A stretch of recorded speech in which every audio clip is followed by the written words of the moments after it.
Say hey everyone, welcome into another edition of Say Hey Plays. My name is Jose Bouquett. Alongside me, my guy, the local Minnesotian of all the That's Public right. Porch Radio crew. It is Doc. Doc, how are you doing over there? Doing good, doing good. The heat finally broke over here. It was in the mid 90s with 95% humidity. We got a huge rainstorm. So this morning it was like 55. It was Wow. in the 70s all day. So I can't really complain. But going good and yeah, ready to kick off another week of winners. Yes, that is what we're going to do here. Kick off a week of winners here. A little, I would call it a more dense Monday card than usual, but a little 12 gamer here that we can sink our teeth into. Found it to be a pretty difficult cap. I have 3 plays officially, and just a little spoiler alert, we're back on our bullshit against the minus 300, so you guys know what 2 of those 3 plays are. And if you've been watching the show recently, you'll probably know what the 3rd play is. So I think it's a pretty tough slate today. I went 3-3 yesterday, just down some juice, exactly 0.0 or 0.1 unit actually. 304 and 293 now, up 24.86 units on the year. So definitely can't complain. Let's try to keep the winners rolling and the momentum going. Doc, you ready officially to begin? Say Hey Plays 107. Let's do it. Let's do it. Say Hey Plays 107.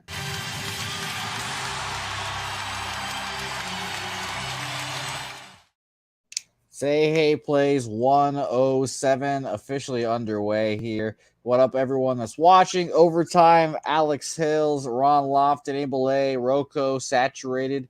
All you guys, appreciate you guys as always. Yes, I'm glad that you guys have caught on to the what I'm playing today. We'll talk about them when we get there, but I'm glad you guys are you got it. Let's talk about our first game here. Reds Marlins. No play for me, but I will say this. This was my first official lean towards the under 9 here.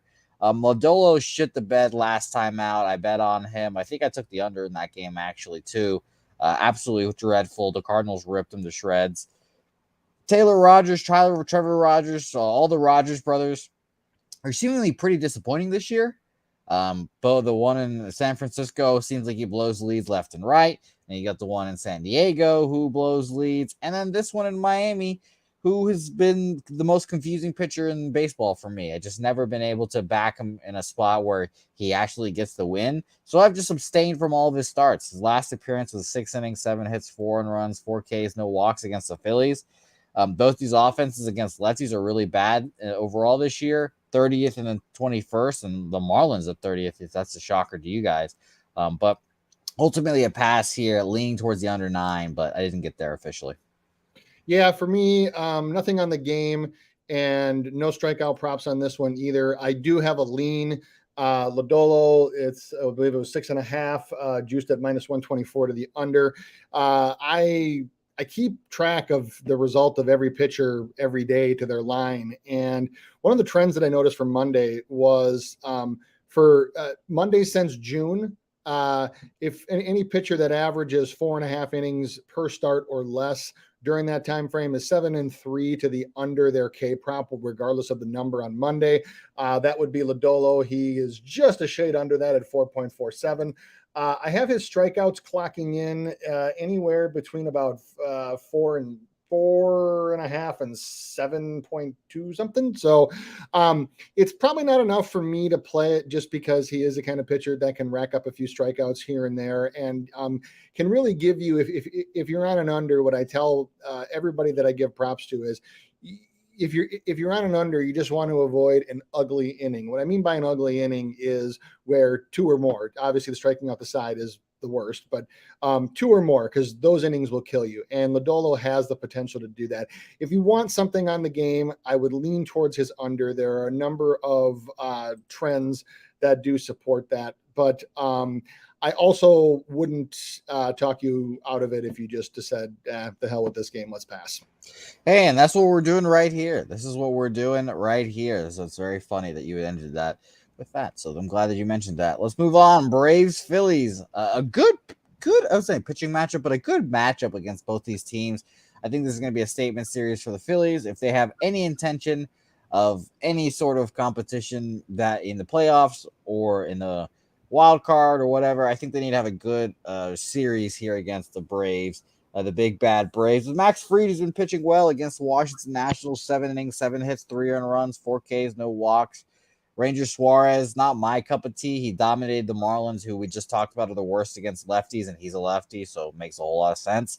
I had to pass on this one here because a minus 180 is a lot for Max Fried, but I couldn't get there with the Phillies, truthfully. Probably appropriately priced at the end of the day.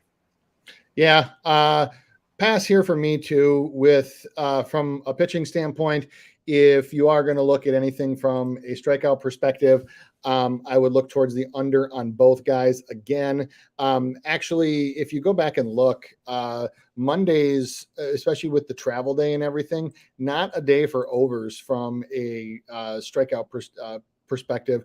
From the guys that I've tracked since June, you got 38 and 34 to the under. And Fried actually checks one of the big boxes for an under. So if the opponent that the pitcher has, it has 18% or less strikeout percentage in the last 30 days against that handed pitcher, the under Ks, regardless of what it is and who the pitcher is 15-5 since June. So strong trend that supports that. My problem here is that I backed the Phillies this weekend in when they faced off against Stroman, and I'll spare my comments about CB Buckner because he cost us some money. However, the point being is that they were a little too undisciplined for my taste.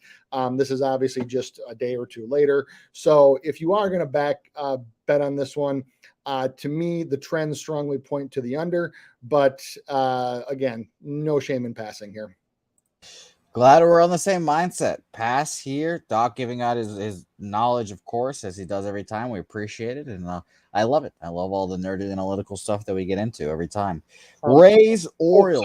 Sorry. I was just going to go with Ranger as well. So with Ranger as well, the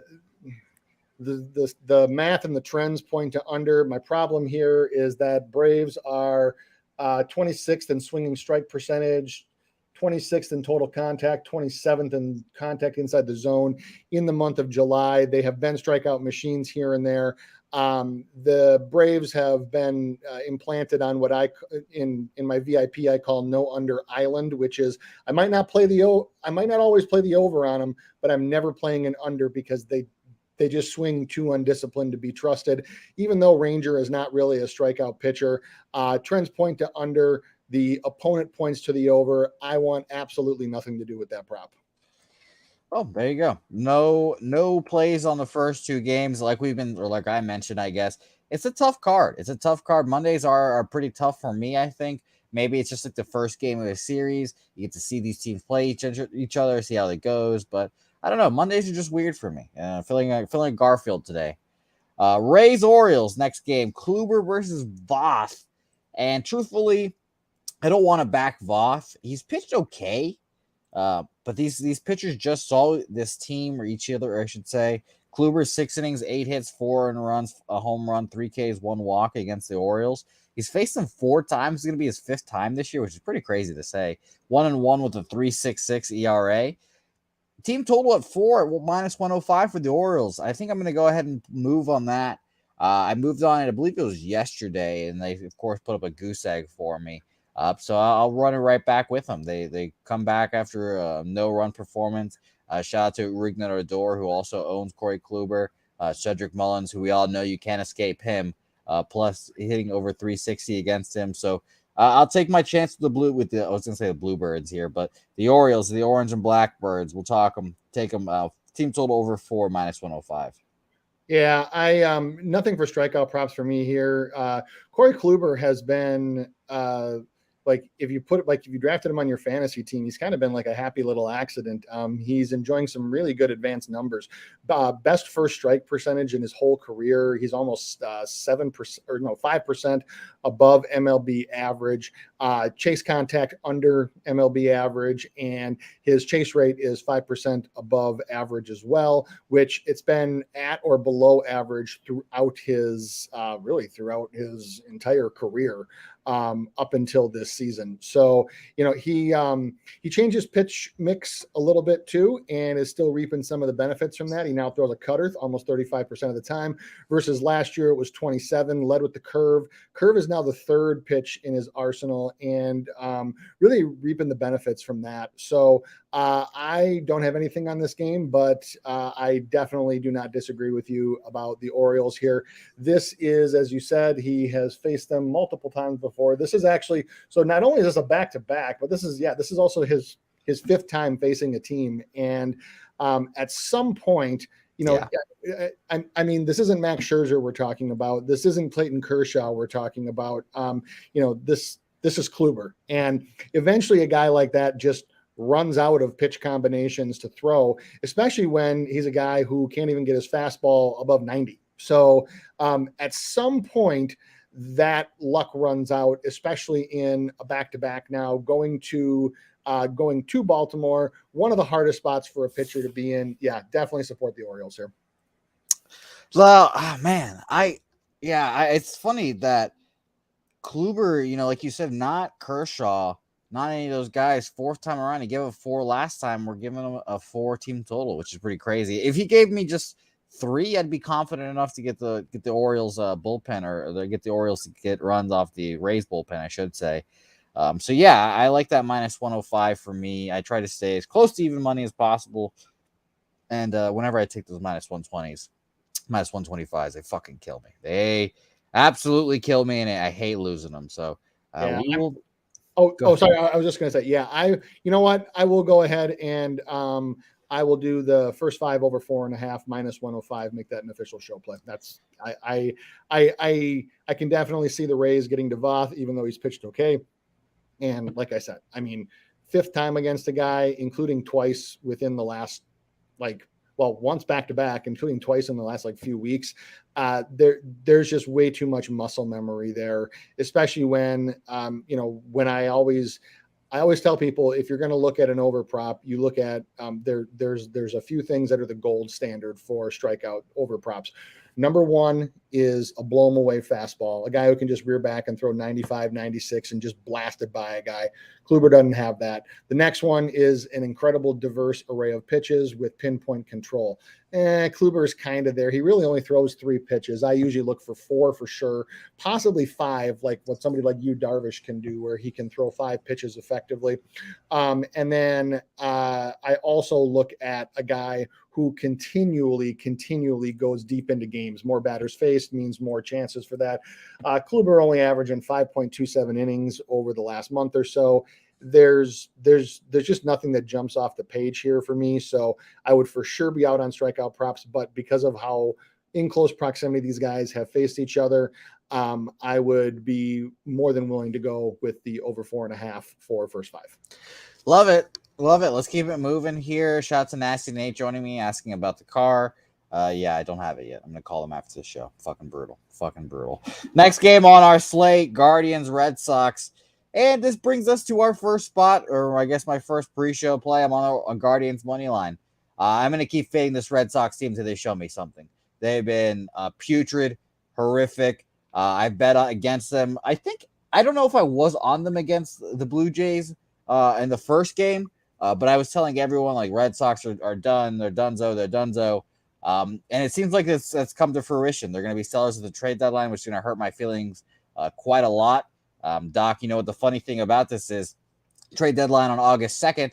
I will be going to Red Sox Astros on August 1st, and I don't know what Red Sox team I'm going to be seeing that day. So it'll be interesting. Maybe that'll be the last time I see my friend and pal Xander Bogaerts on the Red Sox. Who knows? But we're not here to talk about that and my feelings towards the Red Sox. We're here to say that I think that Nick Pivetta, first of all, I know that Nick Pivetta is in one of the tough spells of his career here. He keeps getting rocked every time he goes out there. Went back-to-back against the Yankees, got rocked both times. The Yankees kind of own him, which is pretty annoying to say. Zach Plesac, though he's 2-7 with a 4.05 ERA, I think he's a better pitcher than that, truly. Guardians are in the playoff mix as well. If the Red Sox lose this game and stay under, if they win this game, they go over 500 again. Lose, they go under. I just think this Red Sox team is done. And the lineup they're putting out this year, or this game, second half of that lineup is just just bad, just really bad. And ultimately, I thought this line would move up a little bit. I thought it was going to get to like minus like maybe 120 for the Guardians. But I'll keep fading the Red Sox till they show me something, man. I really will. And it makes the losing of the Red Sox games and me watching all these innings of them getting fucking pounded. It makes me feel a little better that I'm at least betting on the other side of it. So it is going to be interesting. Shout out to Ron Crawford who's saying Boston spreadsheet 20-9. I like that. And he's also a spreadsheet play of the day is Seattle too. So shout out to that. Okay, now Doc, what are you on here? I'd love to hear you tell me that the Red Sox are back. They're going to win all these games and all that stuff, but I don't think you are. I'm not. As far as who wins the game tonight, very, very easily could see the Red Sox winning tonight. However, to your point with Plesac, he so for his strikeout prop, it's at 3.5. It's juiced at minus 150. He has hit this in 3 of his last 5 starts. The only one of the ones he didn't was in a near back-to-back against Detroit. So in the month of July, 11 strikeouts, 3 walks, and has had a couple really, really good quality starts going here. So another trend here that I look for, and this is on all Mondays from June. So when the opponent to the pitcher has a contact rate outside the zone, so when you chase outside the zone of 25th or worse, then that pitcher is 8-4 to their over strikeout prop. And it's even better when it's a 3.5 or a 4.5 line. Red Sox in the month of July for outside the zone contact, they are 26th. So the only reason why I don't like this strikeout prop is because minus 150 is just a little too juicy for my taste for a pitcher traveling on the road for a team that has not traveled. So that was the only that one was actually one of the final cuts from my VIP card. If you wanted to include it with another juiced parlay, I think that of the ones we've talked about so far, of the pitchers we've talked about so far, that's my favorite strikeout prop so far. So it would be Plesac over 3.5. Yeah, it makes sense, man. This, like I said, that bottom half of the fucking Red Sox lineup is so brutal, man. It's so tough. And I forgot if Bobby Dahlback or Franchi Cordero is pitching today or playing today at first base. Who knows what they're doing at first base for Red Sox right now? But Bobby Dahlback just seems to be an automatic strikeout every time he comes up. It's sad. So I like it. I like it a lot there, Doc. Go ahead. And I was just say I will. So I'll make that an official show pick, but I would tell you to probably. For these juiced props, what I like to tell my VIP to do is to put 1 unit total on it and take the reduced payout. There are some pitchers that I'm willing to pay the juice for, and some trends that I'm willing to suck it up and pay the juice. When you play K props every day, sometimes you kind of have to, just because really there's only like a small range of realistically of where the line will be set and where the K total will fall, right? I mean, most pitchers get 3, 4, 5, 6 strikeouts. That's almost exclusively every day. So you have a narrow window to begin with. So for me, if you're going to play this one, I would just play it for 1 unit total, take the reduced payout. I would not go up to a unit and a half for a minus 150 prop for Zach Plesac. There are pitchers I would do that for. He ain't one of them. Okay. I'm looking at some breaking news, by the way. Mike Zunino for the Rays out for the season, thoracic outlet syndrome. So just keep aware of that. But I like the Plesac look there, Doc, and I appreciate you giving the viewers, of course, some insight on how to gamble some money management as well. So appreciate that as always. Cleveland in some form or fashion. And by the way, for the people talking about the total, I would also lean towards the over as well. I was going to play the over officially in this game because I could see the offense of the Red Sox waking up a little bit, but then you look at the lineup and I'm just like, ugh, just can't do it. Yolmer Sanchez? Who the fuck is that? No, thank you. San Diego Padres, Detroit Tigers. Next game up, Sean Manaea, Drew Hutchinson. Sean Manaea, another pitcher that is really confusing and confuzzling to me, I'll be honest. I don't know what to do with him often. 5-4 with a 4.11 ERA this year. 6 innings, 7 hits, 3 earned runs, 7 Ks, 2 walks against the Diamondbacks. Truthfully, I kind of expected better. But it's a good start still. And Drew Hutchison has been serviceable at portions for the Tigers. Minus 165, obviously too juiced to take the Padres here. And plus 140, quite frankly, is not enough to take the Tigers. They're the 20th team against lefties, which is pretty surprising to see. They're last against righties, I'm pretty sure, this year. So they got to hit someone. And I guess it's lefties a little bit. They're at 100 right now. That's even. And they actually hit lefties better than technically the well, let's see, they're against righties because Hutchinson's a righty, but they hit righties. The Padres do 19th, 96 weighty runs created plus. So I'm passing here. Truthfully, if I had to pick a side, I guess I'm taking the over 8.5. But I don't want to bet on this game. The Tigers games are always just kind of a salty stay off spot for me. Shout out to Big Show. Appreciate you for watching if you are, but your Tigers are just not a team that I can stand watching. Pass game for me. Yeah, the Padres here is pretty out of the question. To take a road team at minus 162, to me is near insanity. I don't care who it is. So really, if you're on this, for me, it's Tigers or nothing. And I don't know if I have that much faith in them, especially with Hutchinson on the mound. So, to your point, Manaea been a little up and down. His home road splits, interestingly enough, his K percentage and his FIP and his XFIP actually all better on the road, like significantly than at home. But even still,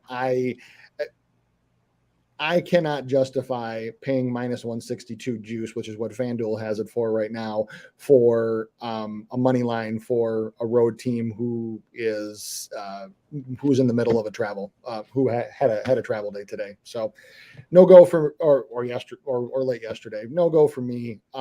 If anything, I would probably lean towards the over. It's over 8.5 at minus 114, but honestly, that's just a lean. Yeah, shout out to Paco Healy, who's our Padres expert as well. He said, I don't like first games of a road series coming off Sunday Night Baseball. Yep. He says Padres tomorrow. So, yeah, I think that all makes sense. And truthfully, I hear Jimmy say this all the time. We'll become better cappers when we can realize that the Padres are clearly not the side here today. Then we just take the Tigers. But I don't want to do that. I really don't. So I'm going to move on from this game. Let's keep moving on. Pirates, Cubs. Next game here, my Pirates, obviously, I haven't bet on them in a minute. Would like to see their lineup healthy, but always happy to see O'Neal Cruz hitting home runs as well, especially off really good pitchers. Brubaker, I don't know, man. I 2-8, 4.02 ERA. It seems like it's always the same thing. Versus Miami last time out, he had a really good start, but Miami's not hitting shit. They can't do anything. I saw some comments in the feed earlier when they were like, this Miami lineup without Jazz Chisholm is just putrid, and it really is. So fading away on Miami, fading away on JT Brubaker here, but minus 142 with the Cubs? I couldn't get there. Adrian Sampson, not someone I want to have my money on. Maybe if you're feeling ballsy here and want to take some action in this Cubs team total. I'm looking at the weather right now. We're in Wrigley, 10-mile-an-hour winds blowing in, 67 degrees and 76% humidity. So still can't take anything in this game. So pass game. I guess maybe an under, actually. Yeah. So this one, so Brubaker was my final cut from my VIP card. But I will still give it out as a play that I still think has some value. On Mondays, I am just so beyond picky when it comes to anything for strikeout props because of it being a travel day after a weekend series. However, Brubaker over 5.5 strikeouts at even money makes a lot of sense here. I talked about what happens when a pitcher on Mondays faces a team that's 25th or worse and outside the zone contact. The Cubs are 29th in the month of July, so that matches up nicely. Here's another one. So Brubaker just misses this. So Brubaker in his last 5 starts has faced an average of 25.8 batters per game. Why that's important is on Mondays since June 1st, pitchers that average 26 plus batters faced per start, regardless of line, opponent, venue, 11-0 to their K prop over, regardless of what it is. Now, 25.8, just underneath. However, when we're getting plus money, I think that you can take a stab at this one. So I will go JT Brubaker over 5.5 strikeouts, even money. What an interesting play there. JT Brubaker, shout out to Jedi for Life, calling that 5.5K even money bang round right there. By the way, Mr. Heat asking about JT Brubaker over 16.5 outs. He's been doing it his last few starts. And like I said, I mean, when you face 25, so you face 25.8 batters per game, then that would usually lead you to, going somewhere between 5.5 to 6.5, even as up to 7 innings. So yeah, I can definitely see it. My only thing with Brubaker is that he can just suck ass. Yes. Suck ass, like bad. So what I will say though is you will probably know in about an inning and a third if it's going to be a good one or not. And I never advise hedging out of bets unless you have a massive parlay and you want to protect yourself on the last leg of it. If there was ever a pitcher to hedge out of a strikeout prop for, it would be JT Brubaker, because literally like within 10 pitches, you can tell like he is going to suck or he's going to have a good start. It's that easy. So I would still not advise to hedge. If you're going to play it, I would ride it till the bitter end. But so just know though, like I said, 11-0 since June 1st for pitchers who average 26 batters faced in their last 5 starts. Brubaker just misses that by a hair. That's fascinating. Thank you for all that knowledge, Doc. I appreciate it as always. The chat loving it. And by the way, you give all that knowledge, all those analytics. These are the analytics that I buy into. Stimmy OG here is saying, Jose, every time I'm scheduled to shave the bottom of my feet, the Pirates team total goes over.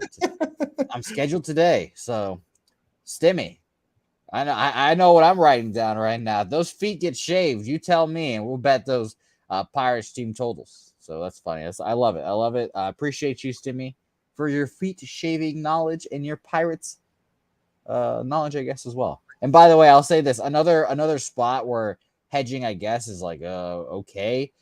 When I do my minus 300 fades, if they take a lead early, I don't do this because I'm not a smart gambler, but if you are a smart gambler, if they take any lead early, you just jump on the other side, because baseball live lines are weird. If you give it like 2 innings, your team that was a minus 300 will suddenly become like plus 120, and you can just bet each side, make a profit, go home happy. But no, we ride it out to the bitter end with the fucking. I would agree here with so I agree partly with Wallaby King that there are spots in baseball where you can hedge out. Like what I'm more referring to are ones where like if you take a juice play to begin with and then you're paying juice to hedge out, like if you're not doing it to at plus money to cover the other side, like I've seen people show me tickets where they took like minus 150 for the play, and then they're like, well, the other side is minus 190. Should I hedge out? I'm like, no.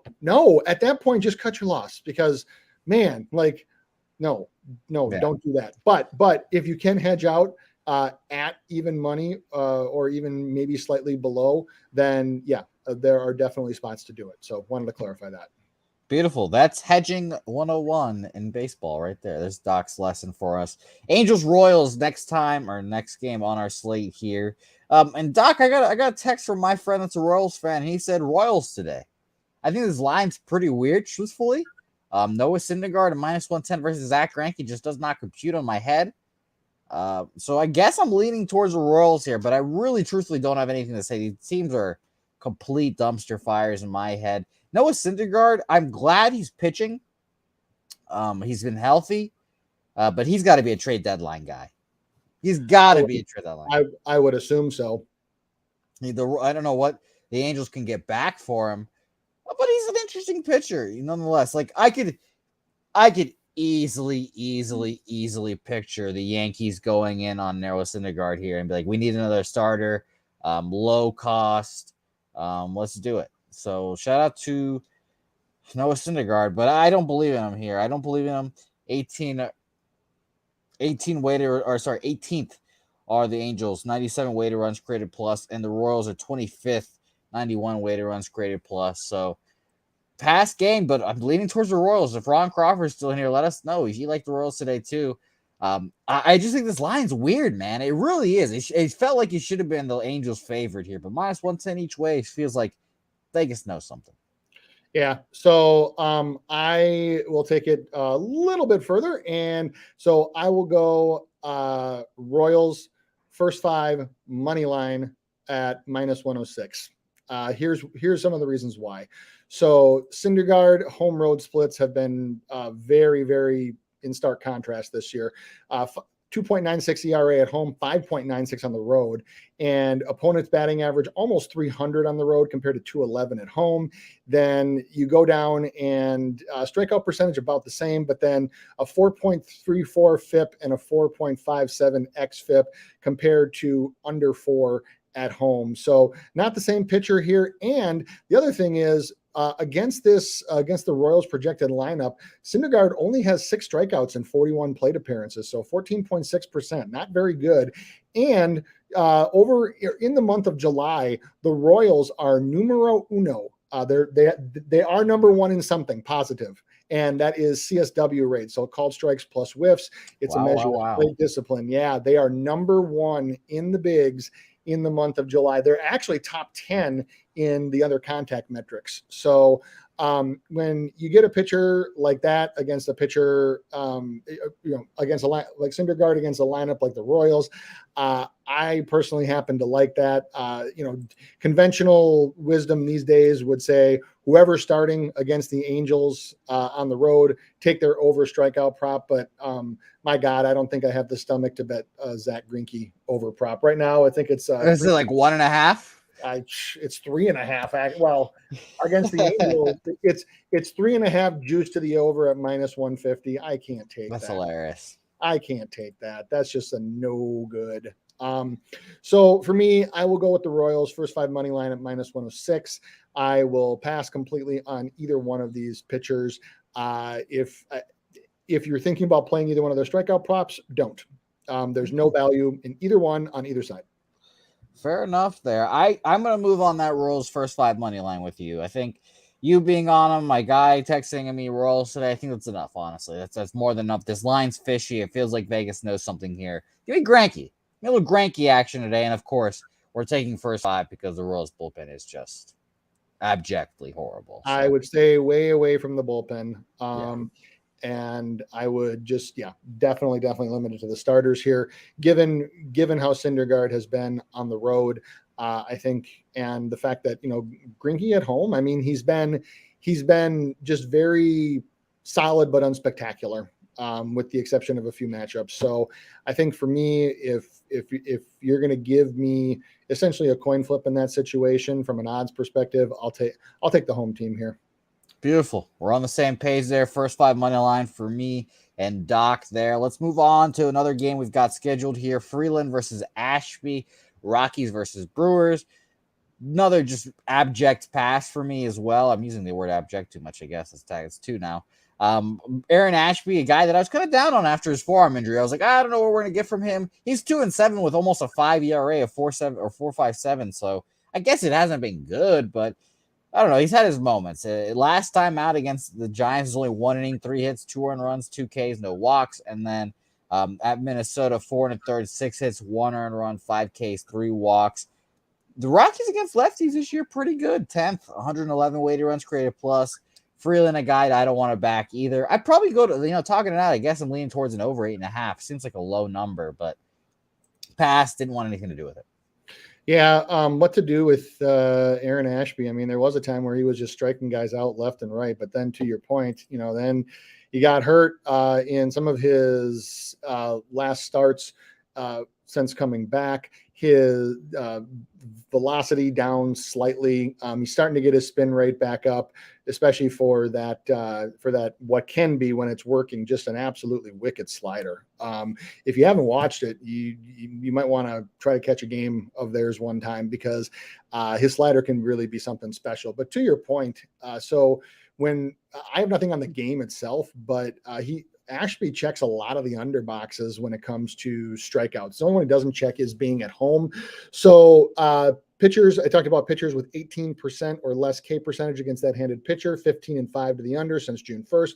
The Rockies, 278 plate appearances against lefties in that time frame, and 17.3% K percentage. So they meet that metric. And then the other one that they meet is, I talked about the innings, and Ashby only averaging 4.4 innings. And that's with me removing the 1 inning bullpen day thing that he had on the day before the All-Star break. So I even factored that one out. So pitchers that have that since June 1st on Mondays are 7-3 to the under. I personally am not playing this one. It would be a lean only. It's tough for me with a team traveling in versus a team who didn't travel at all to try to back an under in game one, especially one that's at 4.5. I think you can still get it at plus money. So if you want to gamble, go ahead. Don't bet the farm on it. Don't be upset because it's at plus 125 right now on DraftKings.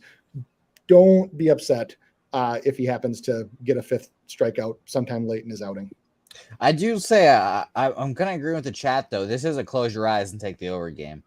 You don't want to watch it. And you're 100% right about the Brewers staying in town and then the Rockies have to fly in. It just does not a spot for the Rocks. And not many spots are for the Rocks. I will admit that. Next game on our slate, let's talk about Houston to Oakland.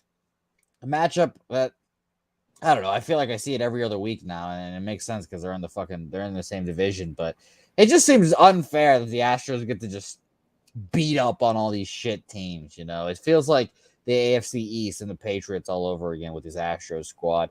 Jake Odorizzi being a minus 240 against the A's is fucking just ridiculous. Just truly ridiculous. His last appearance was against the A's. He went 5 1/3, 5 hits, 3 earned runs. I really wish it was a minus 300 because I would have all the confidence in the world taking the A's here. Adam Aller pitched well against Houston last time and got the win, actually. That was my minus 300 fade win against the Astros the other day. But I don't expect him to go and pitch that well again. I kind of expect Odorizzi to get touched up more, but I have no idea what's going to happen there.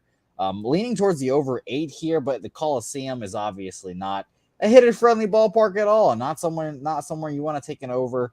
4th against righties are the Astros this year, 114 weighted runs created plus, while Oakland is measly at 29th, 74. So another pass game here, but boy, would I love to take the Oakland A's here. Actually, clarification, some in the chat, they were right. This is actually the last game of the series. They're actually traveling after this game. Milwaukee is staying home. I misspoke. So, but with Milwaukee staying home, Colorado having to play tomorrow on a Monday, it's just an ugly shit spot to be in. So, anyways, with this, speaking of ugly shit spots, good Lord, I don't know. Exactly. That's what this game should make you say. You have no idea because this is ridiculous. In no world do I want to bet on the Oakland A's or Adam Aller, but minus 240 is way too much for any is way too much. So we can just move on. I want nothing to do with this. Yeah, Jake Odorizzi at just minus 240 is crazy. I don't understand. Like, I just don't get it. I really don't. And I guess it's just the offense. The offense is going to go nuts here. But there's an 8. It's an 8. Are we going to say that the A's aren't going to score at all?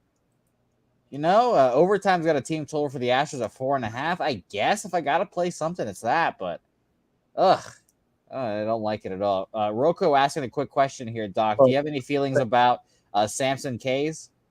So 3.5 right now. I have my final total for him at 4.1 something with a range of 2.52 to 5.43, which tells me that it's lined pretty appropriately. If you are going to be on a side here, since it's the Pirates, it's over or nothing. Beautiful. There we go. Next game on our slate, Giants, Diamondbacks. I've mentioned the last couple of days, the West Coast slate has just been atrocious. just a bunch of horrible games to end the slate. And I don't even know where that began today. Like we talked about Oakland, Houston, that's horrible. Colorado, Milwaukee, bad. LA, Kansas City, bad. Pittsburgh, Chicago, bad. It's just been bad all around. Eunice versus Merle Kelly, who gets to start here instead of Tyler Gilbert, because I had this game capped with Tyler Gilbert. And then, of course, Merle Kelly gets to start here. I thought he'd be coming off an injury or something. I looked on Fangraphs. No, doesn't say he's coming off an injury. Just threw him in here. Like, all right, whatever, sure. Obviously, I didn't have to do enough research on this because of the late pitching swap. I've passed on this game. But really, I think if I had to play this, I'm picking the Giants at minus 110. Eunice has been, I don't know if I want to call him okay. I don't know if I want to call him good, but I bet on him in several instances, and I think he's been pretty serviceable. And I'll say this: I want to back, and I've heard this, I've said this before on the show, so the people who watch the show frequently will hear me say this again. I want to back the Giants pitchers on their first year there. They always seem to find something out in their first year there, and it'll make it work. The second year is when I want to fade them after they've, got comfortable and all there, and, maybe the league adjusts to whatever adjustment they made. I'll fade them there. But Eunice is a guy, his last appearances, 2 innings, 5 hits, 3 earned runs against the Brewers. Not someone that I'm really confidently putting my money on. So pass game here. Yeah, actually, this one actually kind of irritates me because I had given out Tyler Gilbert under 3.5 strikeouts at plus money to VIP, and actually was probably going to make that my tout play tonight, but can't do that anymore. So that's why I didn't get a graphic today. That is actually, that's one of the reasons why. Yeah, because it's for a guy who's not pitching. So no, with the pitching change here, yeah, it's Giants or nothing for me here. I definitely, even though, I think it still is. Well, before the pitching change, Eunice's strikeout prop was 2.5 at minus 152. Those 2.5 lines are just disgusting. Jeez. I just don't want to even mess with that. Well, I understand why. The Diamondbacks have actually, over the last 2 months, have been the best overall contact team in baseball. They can't really produce runs sometimes. However, they do make contact and not strike out. So they are top 10 in every swing metric that we have in the month of July. So for that part, I get it. But for me, especially with the pitching change and a little bit of the unknown right now with some lineup stuff, I'll just let this one go completely. Yep. I agree with you. This has been a tough slate. I'm just saying, we keep saying it. I'll keep saying it. Joshua Chipman has actually given us a little PSA here. He's got free money. The books are giving out all or over 4.5 hits. What line is that at, Joshua? I'd love to know. Over 4.5 hit for Aller. So makes sense. Astros would do him up. Makes sense to me. What was his last? He had 6 last time, his last appearance, which was technically a good start for him. So I see the over 4.5. It's on DraftKings, but DK has it juiced at minus 160. So for me, if I'm going to do that, that might be something that I would put with something else and do just like a little mini 2-bet parlay. There you go. Beautiful there. Shout out to Joshua. Good call out there. I like that play a lot. Juice, obviously not my favorite thing, but, I'll be honest. On those kind of plays, you kind of lay the juice and enjoy it. You can put it in a parlay. We tried to do a parlay yesterday. I think that lost by 1 leg, classic parlay fashion. I didn't make it official, but, slower, crappier days, people want to parlay, try to put them together. It's a parlay piece right there. I like that. I like that a lot. Let's talk about Glenn Otto, Chris Flexen real quick. And this is a lot of Capper's favorite play of the day here. Mariners minus 150. I like the Mariners here as well. This is Glenn Otto's 3rd time against the Mariners. His last appearance was against the Mariners. He went 6 innings, 3 earned runs off 2 home runs, 4 Ks, 1 walk. I think he regresses here. I think he has a bad start. I just don't know how I'm going to bet the Mariners yet, truthfully. I truly do not love Chris Flexen either, whose last appearance was against the Rangers as well. 3 2/3, 4 hits, 1 earned run, 3 Ks, 1 walk. I don't know, man. I want to back him here. The over is a 8.5 at minus 110. I don't hate that either. I think there's going to be runs here at the end of the day. 4.5 for the Seattle Mariners team total was even money too, and I don't truly love that either. So it might be a first 5 spot, but I like the Mariners today. Don't know how I'm going to bet them. Don't know if I am going to bet them. Like I said, Flexen scares me, Doc. So help you I hope you have some kind words to say about Flexen to make me be more confident about back. He's now, I mean, as usual, he's much better at home than he is on the road. And Glenn Otto, as of late, good Lord. Very, very, very, very poor. So for me, for this one, I'm going to take a small stab here on a Mariners alt run line at -2.5 at +194, because I can very easily see this being just a Mariners stomping today. And then the other thing too is this one is a travel situation because the Rangers are going from road to road, second road series, and the Mariners are staying put at home.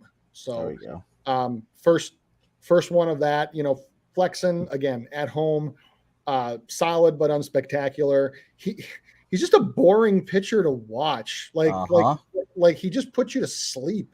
Like his fastball gets up to like 93. His breaking stuff is just average. And then all of a sudden you look up and you're like at home and you're like, holy shit, it's the seventh inning. He's only allowed one run. Really? Like, wow. But even still, this is more of an indictment against Otto than it is a play for the Mariners. So I definitely want to play the travel angle here too. And so, like I said, I will go with the -2.5 alt run line at +194. I find that interesting. By the way, I've got a shifting Helga around me. She's moving around. She's doing her thing. She just turned off my light. She's dropping shit. Helga in the background doing her thing here today. I'm gonna move on Seattle run line, just regular run line -1.5 +130. Ultimately, I think your guys are right. I think if you want to go for that big score -2.5, I also don't hate that as well. But I'll take the -1.5 here. +130. Glad that we're on it. See, this is what happens. This is what happens when we talk about the plays here. We get together, we figure it out, and we all find a nice little play that we're on. Seattle spot today at the end of the day. Yeah, I would also say if you really want, I wouldn't go very big on it, but the max run line you can get for the Mariners is -3.5 at +280. Certainly wouldn't do a full unit. Probably wouldn't even do a half unit, maybe a little bit less. But this is actually this is one of the spots where you can actually ladder a Mariners run line a little bit. Hey, I love a ladder. You guys know that. So I don't hate that at all. Let's move on to this last game. And I feel like this is kind of everyone's main event, for me at least. I'm on the Nationals first 5 full game money line here. This is the first official -300 fade of the second half. I told myself I'd try to be a little more picky choosy about it. That's just basically me being a little more cowardice and just getting my heart broken over and over again. Shout out to my guy Roger who took a -300 fade against the Brewers Rockies, I should say, earlier in the series, and he got his heart broken. I think it was a 3-3 first 5, and then a 5-4 first final game for the Brewers. So that's brutal. Those will happen. The +1.5s are always good on these. So like I said, like I tell people, if you're not, maybe you don't want to bet the full game money line, first 5 money line with us, take that +1.5 because it's been a profitable angle. These games are always seemingly a little close.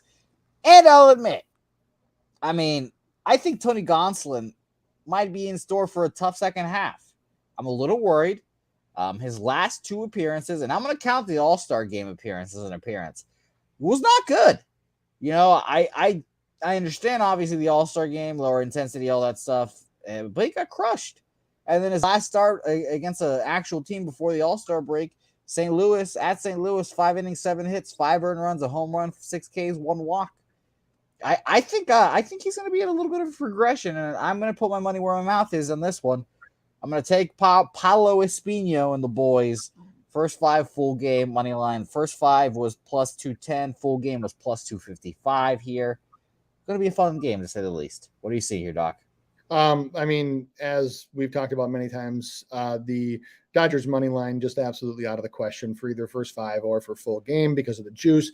So here's what I see. So where I get really worried with Gonsolin is that prior to this season, his previous high for innings pitched was 55 and 2/3. He's already at 93 and 2/3 halfway through the season. There's already been rumblings that, he might have his innings limited here and there, but, for a guy that has not thrown more than 60 innings in a major league season, to expect him just to keep putting in these 6.5 to 7 innings, in 85 to 100 pitch outings for the rest of the regular season, it's just not realistic. He's going to hit a wall, and they're either going to have to shut him down for a little bit just to rest him up for the playoffs, or they're going to have to look for some spots where they can manage his pitch count and get him in some shorter spot starts. I don't know if that comes tonight, but he is actually a guy where, not tonight, but he is a guy where in multiple spots that I can see where he might be a projected starter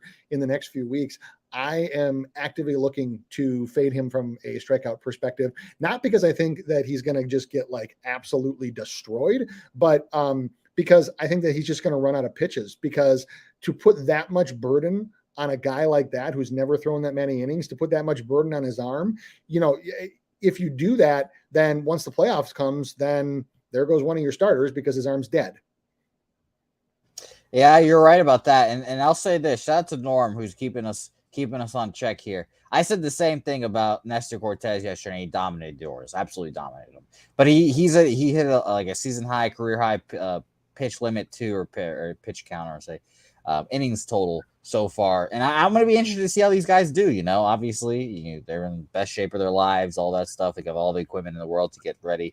But I just want to see it. I want to see it. And if they're going to give me a really, really high juice price to see it, then I'll bet the other side, and we'll see what happens here. Obviously, Paulo Espino is not a guy that I will typically back, but Adam Oller wasn't, and he was the last pitcher to win a minus 300 fade for the A's and Houston game. So we'll see. We'll see. I just need the bats to come out from the Nationals. Maybe Juan Soto could do his thing. Who knows? All right, Doc. That's the whole slate. 12 games talked about beautifully. As always, let's recap our plays here. In a day that I had 3 plays coming in, I've added 3 more to bring the total to 6 here. It's going to be fun. I'll start it off here, Doc. We just talked about the Nationals. I've got them first 5 full game, plus 210, plus 255 there.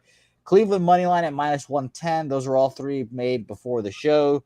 And the show additions here with the long side of Doc. Seattle minus 1.5, plus 130 for me. Baltimore team total over 4 at even money. And Kansas City first 5 money line at minus 115. Doc, what you got today? All right. So I have I'm probably not going to have like an actual tout strikeout prop tonight, but the 2 that I will give out for people who are watching this show are what I gave out before was Brubaker over 5.5 strikeouts at plus 100.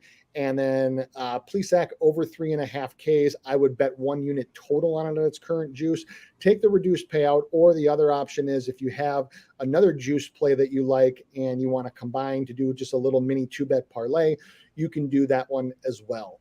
I'm on the Royals, the first 5 at minus 106. And then I'm also on the Mariners alternate money line, minus 2.5 at plus 194. And then a small sprinkle on minus 3.5 at plus 280. So, No, I was going to say, Doc, we had another juice play. I can't remember what it was now. There was another juice play that we talked about parlaying with something. And I don't know what it is now. And I was like, that's perfect. We can do Plesac over Ks. And then something else, and I fucking cannot remember for the life. I can't remember what it was. it might have. I think it was Aller hits. Yeah. That's what it was. Aller over 4.5 hits allowed. I'm not going to take credit for that one because it's not my play, but I do definitely support it. Yeah. So there's a nice little parlay you can put together. Shout out to there we go, Joshua Chipman in here. Thank you all, Josh. Aller over 4.5 hits. If you can bet that, combined with Plesac over 2.5. What was it? 3.5 Ks. Over 3.5. If you do that right now on DraftKings, it is plus 170. There you go. That'd be interesting. Little 2-bet parlay. That's actually something that I like doing frequently. If there are 2 strikeout props that are just juice to shit, but I do think there's a high chance that it hits. My usual strategy for those is either just bet 1 unit and take the reduced payout, or look to combine it with something and then bet my unit still to try to take a little more risk for a plus payout. There you go. Beautiful, beautiful show there, Doc. A nice tight hour show. Like it. The Minnesota Lynx, I'm sure, are calling you. Get that back fix, you know. Like we said, we're gonna get you some Tiger Bomb in there. It's gonna be great. Now I'm gonna go. I got a Theragun. I'm gonna go do a little work on the Theragun, do a little stretching, and I'll be back out on the course tomorrow.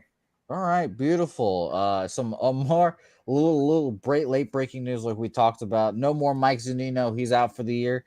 And Major League Baseball apparently asked for an extension on their Senate Judiciary hearing. So that's always lovely. Rob Manfred going to comment in front of Senate tomorrow. So that is always going to be an interesting thing. Thanks, everyone, for watching. Doc, before we go, I always want to give your foundation an opportunity to be pumped out here. I want as many people to donate to your foundation as always. So please tell us about your foundation. And how can people get I would say, how can people get helping? Yeah, no. So first of all, thank you to you and to Jeff and to Pub Sports for giving me the platform for it. So for those that don't know, my mom passed away in 2019 at age 61 from ALS, or Lou Gehrig's disease. And so in her name, we started a foundation, which the link's in the chat, which raises money to donate to research to hopefully fund a cure. But the primary use of the money is for families who went through taking care, or going through taking care of somebody who has ALS, because it's a 24/7 job. So we just want to help people that went through what we went through back in 2019 or 2017 through 2019. So, but you know, even if you can't donate, just any sharing, any publicizing of it, it's a completely not-for-profit. And we just hosted a fundraising golf tournament last month, which raised almost $8,000 and was donated to multiple families for a caretaker for their loved one that has ALS. And we're looking to do a bunch more stuff, a bunch more things over the summer. So appreciate any support. And again, thanks for the platform. Beautiful, Doc. I'm going to be in that golf tournament next year. Love it. I've told you that's one of my North Stars. I'm getting my golf game in order. Love it. And my goal is to participate, play, and not embarrass myself. Love it. That golf tournament. So thank you as always, Doc, for doing all the hard work you do, whether it be on the diamond or fighting ALS. We appreciate it as always. Doc, I will see you again hopefully soon. I'll shoot you a DM here probably soon, asking you when to come on again. It's always great to have you. I always love the information you bring. Thanks everyone for watching. We'll be back again. 5:30 Eastern, 4:30 Central. Bo Bano joining us on Tuesday. You guys know him. Going to be an interesting week for Say Hey Plays this week, because I'll give you guys a spoiler word now. Doc today, Bobano Tuesday. I think I'm going solo Wednesday because it's like 3 games. And then Thursday is special edition of Say Hey Plays. Someone making their debut, Clint McLean, as I call him in my head. Clint, diehard MMA podcast star, will be joining us on Thursday, because that night is also Foxy Boxing Night. We're back, baby, on the call. We'll be having a great time at Foxy Boxing, of course. Shout out to all the participants and all the people that go. It'll be streamed live on Pub Culture Radio, of course. Thanks, everyone, again for watching, and we will see you guys tomorrow.